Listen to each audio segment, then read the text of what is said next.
Литературный фестиваль «Белое пятно» вновь стартовал в Новосибирске. Это одна из редких возможностей для читателей пообщаться напрямую с писателем.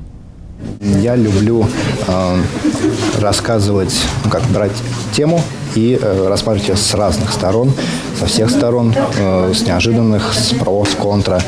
И, соответственно, тему как выпивать досуха, как вампир.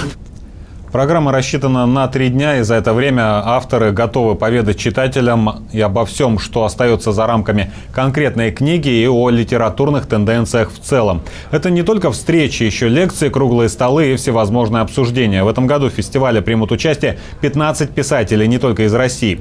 Для них такая обратная связь даже важнее, чем для любопытных читателей.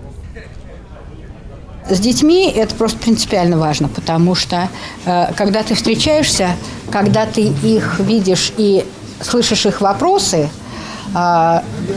ты понимаешь, где ты попала, а где не попала, в интонацию, в вопросы, которые их волнуют. На сцене